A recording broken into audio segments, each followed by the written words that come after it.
Hey folks, it's Abel and Allison.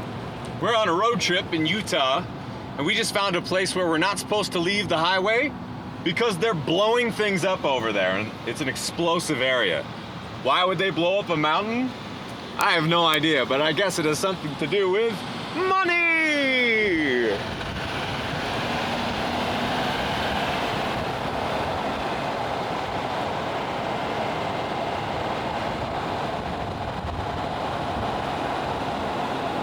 It's like a man-made Mordor!